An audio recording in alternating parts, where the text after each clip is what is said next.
앞으로 몇 시간에 걸쳐서 하나님의 은혜와 우리 책임이라는 중요한 주제에 대해서 알아볼까 합니다.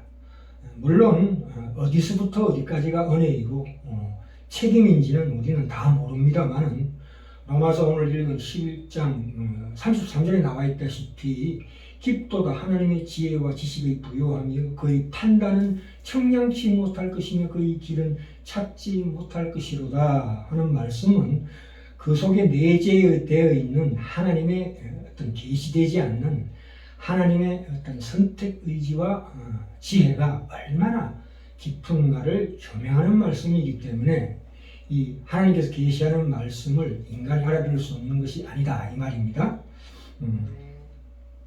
11장 이 전체적인 맥락은 이스라엘 백성은 이방인보다 비교할 수 없이 많은 은혜를 받았습니다만 그러나 그들이 교만하여 그리스도를 배척할 때에 하나님께서는 새로 구원받을 이방 백성에게 빛을 비추시려는 계획이 원래 있었습니다.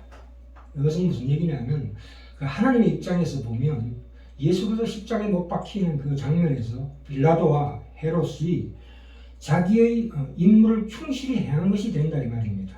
실패로 끝나지 않고 하나님의 큰 승리 속에 포함되어 있다 이 뜻입니다.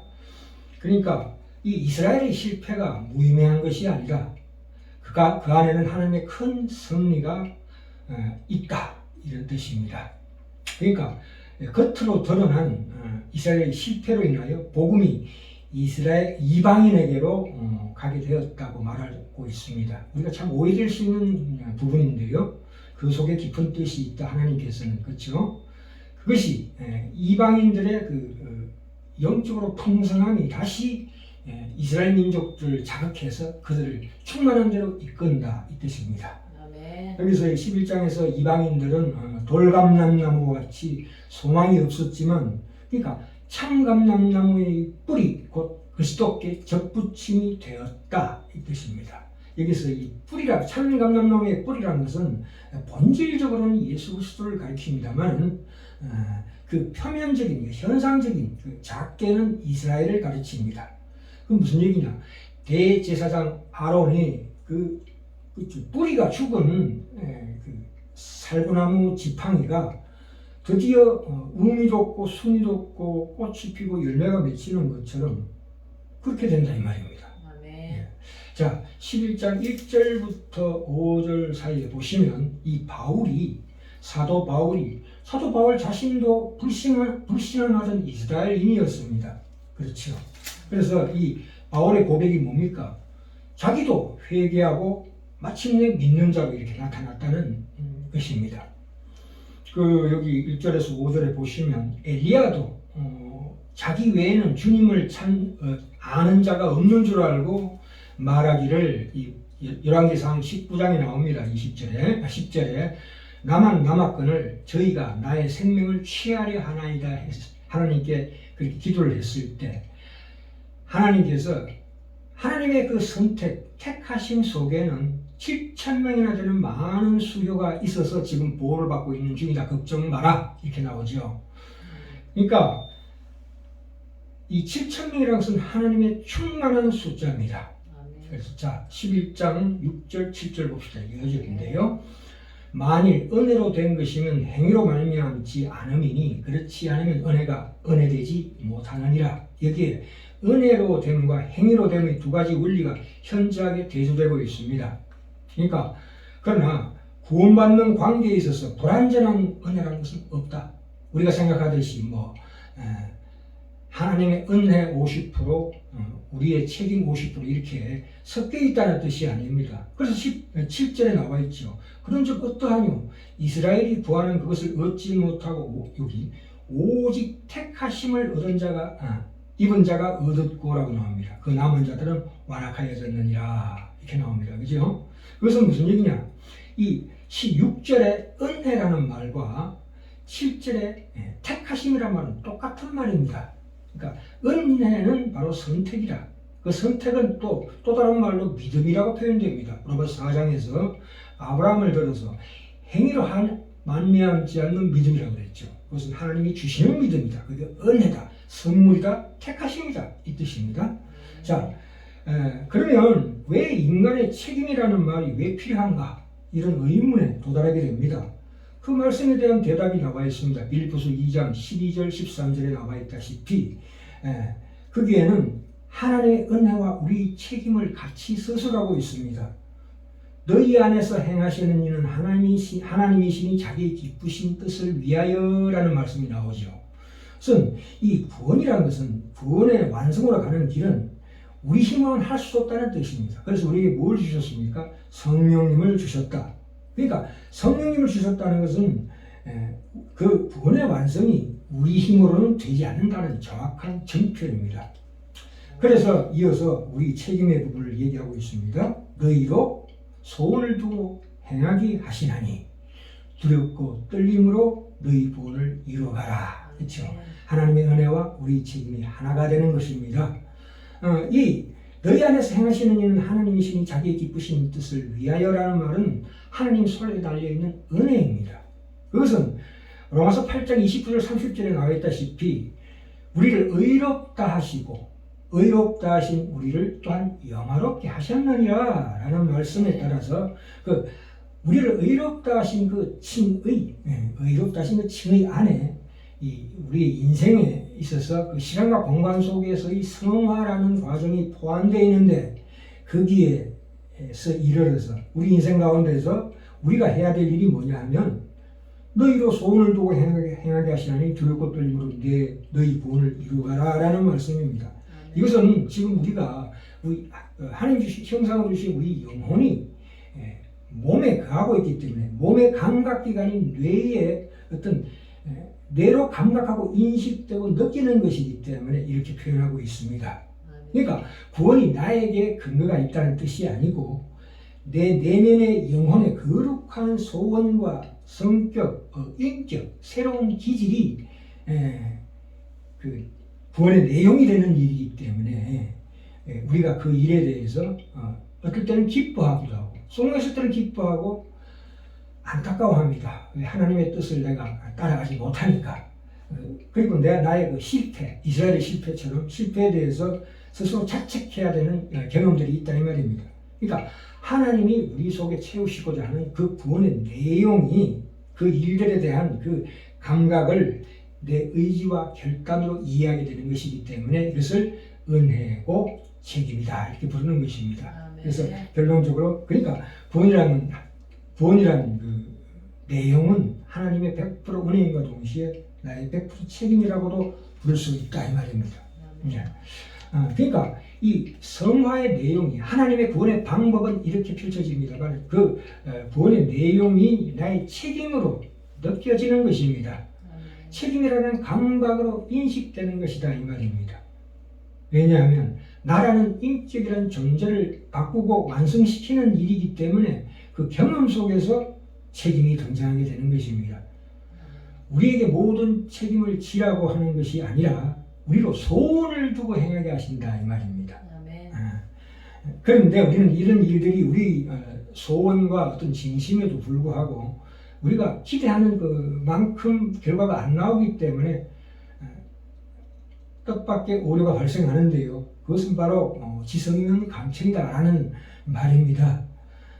내가 더 많이 노력하면은 더 좋은 결과가 속히 이루어질 것이라고 생각하는 것은 세상적인 차원에서는 옳은 것입니다. 물론 성경에도 그 말씀이 있습니다. 갈라디아서 6장 7절에 사람이 무엇을 심든지 그대로 거두리라 하는 말씀도 있긴 있지만 그러나 지금 우리가 지금 신앙생활에서 가장 오해하는 것은 신앙의 승리라는 것이 죄를 이기는 것, 실패하지 않는 것이라는 단순한 도식을 갖고 있으면 안 된다는 겁니다.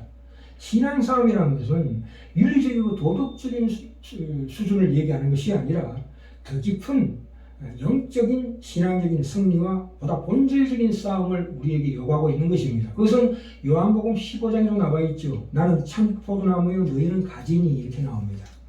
그래서 예수 그리스도께 붙어 있어야 된다 이 말입니다.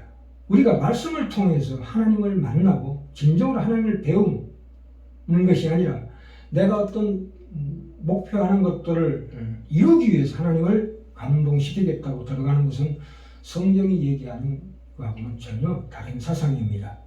그것은 우상이 될 수 있습니다. 그건 탐심은 곧 우상 숭배거든요. 내 힘으로 안 되는 것을 신의 초월적인 능력을 빌어 이루기 위해서 우상을 만드는 것이죠. 그것이 가장 치명적인 오류다 이 말입니다. 우리가 요한복음 15장에 나와 있다시피 하나님의 뜻에 나를 어떻게 붙들어 매느냐가 중요한 거죠. 예. 이것은 내가 하나님의 말하자면 예수의 지체가 된다 이 뜻입니다. 수족이 된다 이 뜻입니다. 그래서 여기에서 내 사랑 안에 거하라는 것은 그 사랑과 희락이라는 것은 세상적인 언어보다 더 깊은 뜻이 있는 것이 사랑이라는 세상적으로 사랑이라는 속에 그 가치를 얘기하는 것이 아니고 하나님이 원하시는 그런 사랑을 만들어낼 수 있는 분이라는 뜻입니다. 그렇기 때문에 우리가 이런 것을 굉장히 조심하셔야 합니다. 이것이 은혜이면서 책임으로 표현되지만 사실은 책임이 아니고 은혜이며 그것이 믿음인 이유가 거기에 있다 이 말입니다.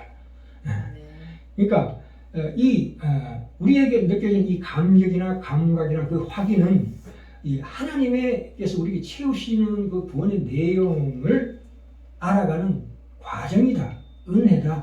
그러니까 이 확인이 감격으로 가고 이 감격이 믿음으로 가서 내가 소원한 것을 이제 내려놓고 하나님이 목적하시는 것을 내 목적으로 삼는 것이 그것이 은혜다 이 말입니다.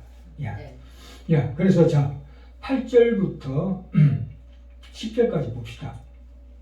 그러니까 이 하나님의 구원의 방법을 무시하면 그 심령의 눈이 어두워진다는 얘기예요. 그게 무슨 얘기냐면 여기 다윗의 말을 들어서 밥상이라고 나오죠. 이 밥상이라는 것은 우리가 평소에 하는 종교적인 행사를 얘기하는 겁니다. 종교적인 행사로 인해서 하나님의 목적에 이를 수는 없다 이 뜻입니다. 그건 율법에 놓여야 된다는 것인데 그것은 다음 시간에 말씀드리기로 하고요. 11절 봅시다. 11절부터 그러므로 내가 말하노니 저희가 넘어지기까지 실족하였느뇨 그럴 수 없느니라 이렇게 나옵니다. 이게 넘어진다는 말과 실족하는 말이 똑같은 말입니다. 왜냐하면 여기서 넘어진다는 말은 실족한다는 뜻인데 이 실족한다는 것은 회개하여 바로 될 수도 있는 실수를 얘기하는 겁니다. 실패를 얘기하는 거죠. 다시 돌이킬 수 있는 실패를 얘기하는 거예요. 그래서 저희 넘어짐으로 이렇게 나옵니다. 저희 넘어짐으로 구원이 이방인에게 이르러 그러면 이방인에 이르러서 이방인들이 영적으로 충만한 걸 볼 때에 그래서 이스라엘이 시기나게 함이니라. 여기서 시기라는 것도 나쁜 의미의 시기가 아닙니다. 구원에 대해서 나보다 부요해진, 충만해진 말하자면 이방인들을 보고 나니까 아이고 그들을 부러워하는 그 시기입니다.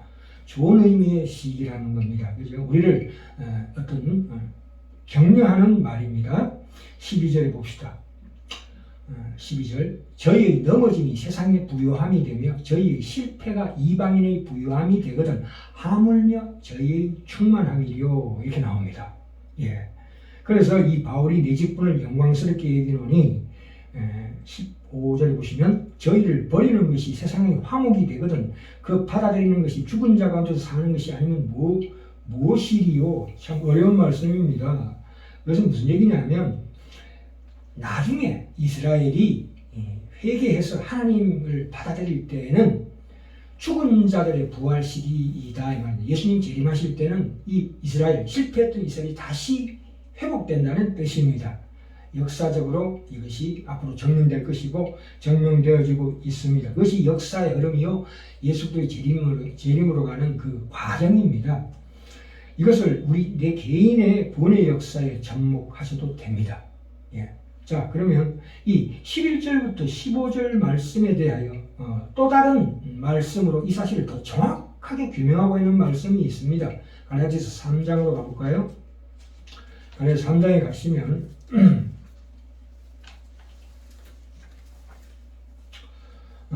처음에는 구원의 대상이 이스라엘 뿐이었는데 이스라엘이 실패해서 그 남은 수를 이방에서 채웠다는 말이 아니고 처음부터 성경은 구원의 대상이 이스라엘이라는 민족이 아니라 전 인류라고 지금 말하고 있는 대목입니다. 그래서 3장으로 가고 3장 8절 9절 봅시다.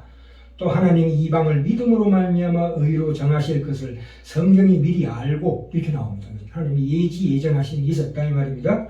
먼저 이 아브라함에게 복음을 전하되 모든 이방인들을 위하여 복을 받으리라 하였으니 그러므로 믿음으로 말미암는 자는 믿음이 있는 아브라함에게 복을 받느니라 이렇게 나옵니다. 그렇지? 아브라함은 이스라엘은 민족과 가문의 조상이 아닙니다. 물론 혈연적으로는 그렇지만 영적으로는 그렇지 않다 이 말입니다. 그 16절에 나오지요. 3장 16절 봅시다. 이 약속들은 아브라함과 그 자손에게 말씀하신 것인데 여럿을 가리켜 그 자손들이라 하지 아니하시고 오직 하나를 가리켜 너 자손이라 하셨으니 곧 예수 그리스도라 이렇게 나옵니다. 그렇죠? 성경에서의 아브라함의 위치는 장차 예수 그리스도로 말미암아 구원 얻을 모든 믿음으로 말미암는 하나님의 백성의 조상인 것입니다. 그것이 태어나지는 믿음이라고 저는 말씀드렸습니다. 그래서 14절에 보시면 이는 그리스도 예수 안에서 아브라함의 복이 이방인에게 미치게 하고 또 우리로 하여금 믿음으로 말미암아 성령의 약속을 받게 하려 함이니라 정확하게 나오죠. 예. 구원의 첫 사역부터 아브라함을 불러서 믿음으로 말미암아 구원을 이루겠다고 하시는 그 모델이죠. 이스라엘은 샘플입니다. 그러나 그 대상은 구원의 대상은 전 인류였다 이 말입니다. 그러니까 모든 인류를 구원하기 위해서 제사장 나라로 세우시고 청지기로 세운 이스라엘 백성이 실패했음에도 불구하고 이방이 구원 얻고 다시 돌이켜서 이스라엘까지 새롭게 결실되고 회복된다 이 뜻입니다. 참 이 이방이 먼저 열매를 맺고 그 이방이 이 썩은 뿌리를 새롭게 만드는 이중적인 의미를 가지고 있습니다. 그래서 이게 다시 로마서 11장으로 갑니다. 11장 11절부터 14절 말씀이 그거예요. 그러므로 내가 말하노니 저희가 넘어지기까지 실족하였느냐 그럴 수 없느니라. 그렇죠? 저희 넘어짐으로 구원이 이방인에게 이르러 이스라엘로 시인하게 함이니라 그 얘기예요. 예. 하나님은 유대인과 이방의 구별 없이 처음부터 아브라함을 조상으로 하는 모든 인류를 향해 구원으로 말미암는 이것을 이루기 위해서 이스라엘에게 제사장 직분을 주어서 그들을 일꾼으로 삼았는데 실패했습니다. 실패했다는 것은 이 뿌리가 썩었다는 것인데 썩은 그 나무에서 열매가 맺혔다는 겁니다. 그죠? 근데 이 열매가 거꾸로 뿌리를 새롭게 회복시키는 역할을 했다 이 뜻입니다. 그러니까 뿌리로 말미암아 맺혀야 될 이 열매가 뿌리가 썩었음에도 불구하고 맺힐 수 있었다 이 뜻입니다. 그것은 이제 이 열매로 말미암아 이 뿌리를 다시 회복해 하는 일이 하나님의 지극하신 은혜와 능력 가운데서 넉넉히 있을 수 있다. 그것은 하나님이 자연법칙을 초월하는 욥기에서도 말씀드렸습니다. 기적의 개입이 있었다는 이 말입니다. 그러니까 바울이 그렇죠. 이스라엘이 하나님의 그 놀라운 능력으로 인하여 이스라엘이 실패했음에도 불구하고 이스라엘은 반드시 구원받을 수 있다 이 말입니다. 그런데 이것이 우리에게 주는 신앙의 교훈은 뭐냐면 실패했다고 해서 내가 어떤 신앙생활에 실패했다고 해서 좌절하지 말라 이 말입니다. 우리가 그러나 이걸 가지고 우리가 게으름을 필 수는 없습니다. 그런 핑계를 대면 안 되지요. 그러나 참으로 신비하게도 우리의 실패 속에서 하나님의 놀라운 결실을 이루내시는 일이 너무 많습니다. 이 29절 볼까요? 그래서 29절에 뭐라고 나와 있습니까? 하나님의 은사와 부르심은 후회하심이 없는 자. 여기 은사라는 것은 구원을 의미합니다. 가장 큰 은사가 뭐라고요? 구원입니다. 우리는 실패할 수 있습니다. 이스라엘도 실패할 수 있습니다. 그러나 하나님은 실패치 않으신다 이 말입니다. 이제 결론으로 갑니다. 히브리서 11장에는 구약의 여러 믿음의 영웅들이 나오지요. 삼손 뭡니까?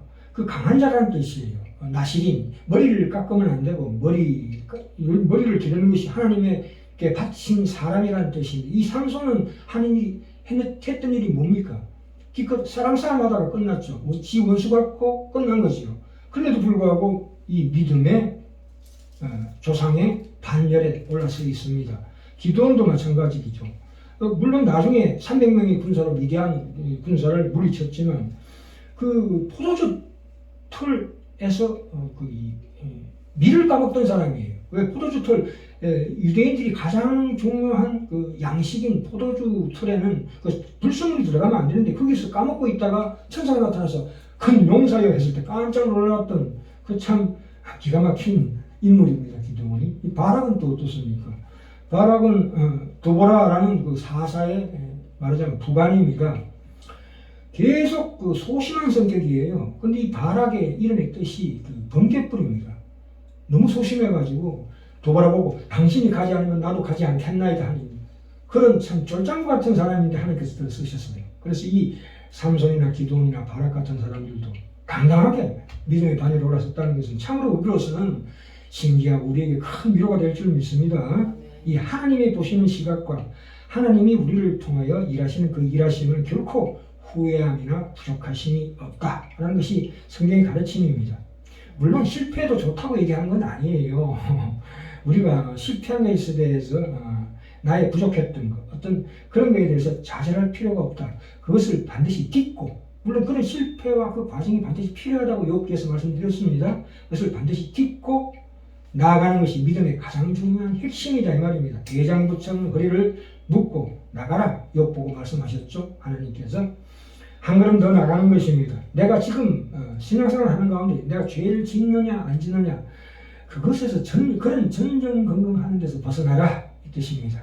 그래서 로마서 11장 33절 36절 나옵니다. 33절 나오죠. 하나님이 모든 사람을 순종치 아니하는 가운데 가두어두심은 참으로 기이합니다. 참 어려운 말씀인데요. 다시 한번 하나님이 모든 사람을 순종치 아니하는 가운데 가두어두심 우리의 배신과 우리의 실패와 우리의 무지를 에도 불구하고 모든 사람에게 긍휼을 베풀려 하심이로다. 그래갖고 33절에 깊도다 하나님의 지혜와 지식이 부유하며 그의 판단은 청량치 못할 것이며 그의 길은 찾지 못할 것이로다. 이렇게 나옵니다. 우리가 못 알아듣기도 하고 상상할 수도 없고 감히 상상할 수도 감당할 수도 없는 그런 일을 하나님이 하신답니다. 그래서 35절에 나오죠. 누가 주께 먼저 드려서 갚으심을 받겠느냐? 이는 만물이 주에게서 나오고 주로 말미암고 주에게로 돌아가미라. 영광이 그에게 세세 있으리로다. 아멘. 예, 하나님은 우리에게 후히 주시고 꾸짖지 아니하시는 분이십니다. 젖먹이는 어미가 젖먹이는 아이를 잊을지라 하나님은 결코 우리를 잊지 않으신답니다. 여기에 우리의 진정한 구원에 대한 은혜가 있다 이 말입니다. 그래서 우리가 확실하게 우리 행동 가운데서 하나님을 믿는 하나님이 원하시는 바를 나의 목적으로 삼으시는 귀한 위치라는 게